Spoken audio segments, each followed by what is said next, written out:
I'm Belmar from Buenos Aires, Argentina. Came to the United States a little close to a decade ago, at the age of 16, and I had $200 in a suitcase. Had a dream to become an entrepreneur. Fast forward a couple of years, figuring out different business opportunities. Got into crypto, got into e-commerce, did extremely well, and now focused on private equity and really just leveling up my personal character, the video game character. So yeah, just enjoying life. I want to talk a little bit more about your story.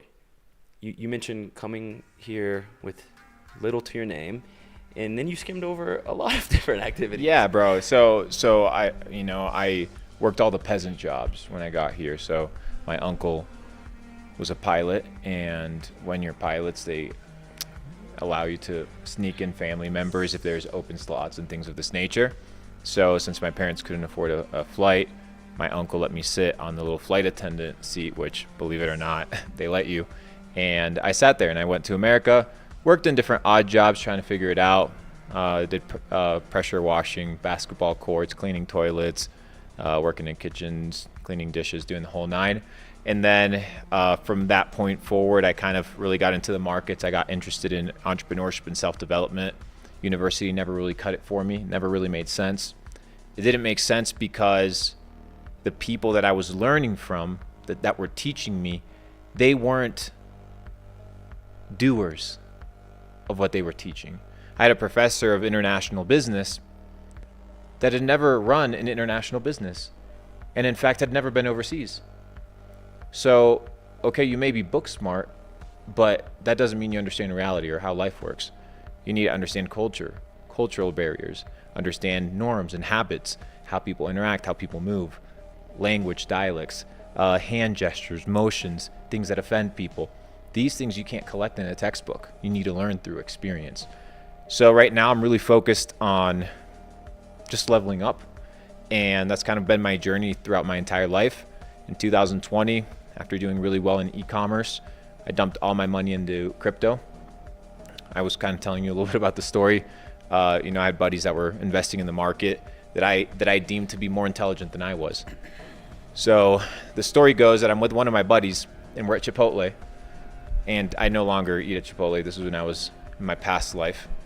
Fast food is not ideal for you, but we can talk about that later. And I get my Chipotle bowl, and then my buddy's like, "Hey, can you cover me?" Like, the f***? You're a crypto multimillionaire. And he's like, "Yeah, I don't have money." I'm like, "What do you mean you don't have money?" He's like, "Oh, all my money's in crypto." What the f***? I'm like, "Okay, sounds good." I went home and put all my money in crypto. I was gonna go a completely different direction, but we have to talk about it because you brought it up. It's not a crypto video, but we have to talk about it. Listen, I've spent 24 hours. I don't know how much time I've spent with you since I got here, and you've talked about using your wealth to build a lot of different things yourself. When you talk about the corruption and the you don't like about the big exchanges, people in crypto, is that in the Luke Belmar roadmap? Like, are you going to build your own? It's possible. Okay. But we have to find the right people to get involved, and it's not a one-man show. It needs to take a lot of people that have good intentions to rally behind building dope, building things of value, things of meaning, and being honest with each other. Like this idea of wag me, like we're all gonna make it, all this fades away really, really fast when you're left holding the bag. It's a lie.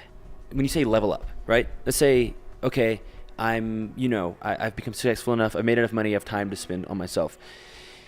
I need to know what that means to level up, right? What does that actually look like on a day-to-day basis? You're stretching a lot now. I know you eat very well, but what does that mean? Getting smarter, getting more knowledgeable, consuming more data sets?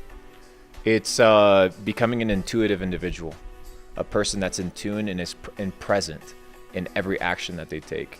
Like, why do you do what you do? And you ask yourself, why do I eat this donut? Or why do I watch this video? And you actually start realizing that many of the things that we do are ludicrous. And if you can have that self-conversation should be the motivator to push you to get to the next level. And a lot of people's self-talk is very negative. And the reason it's negative is because they don't trust themselves. And of course you can't trust yourself. You look at yourself in the mirror and you look like you look at your bank account, you feel like shit. You go to bed, you sleep 8 hours, you wake up tired. right? You go to a job that you hate. You're in a relationship that you don't enjoy to be in. So what in your life is pushing you to be motivated and to win? No wonder your mind is like, nah, I can't trust you, because everything in your life that you're doing is self-sabotage. So what you have to do is you have to start accumulating small wins. You have to start waking up on time. You have to start eating clean. You have to start cleaning around you. You have to start exercising. You have to start listening to positive messages and not listening to all this music from the system. Start listening to some classical music. Start listening to some, some lo-fi. Start listening to something that has frequencies that literally elevate your spirit. But we're out here listening to all this garbage, and then we wonder, why is it that our life is so So do the simple things right. Build the foundational building blocks of your life, and then everything else can be built upon it. And I think that people always want the 10 best tips of this, the 10 best tips for the fastest whatever. This is going to be the best exercises for 2023. No, just do the fundamentals. Focus on doing the fundamentals well. And once you do the fundamentals well and you master them, and that takes years. And I'm still in the process of mastering and understanding the fundamentals myself. But once I have that foundation, that base, I'm indestructible.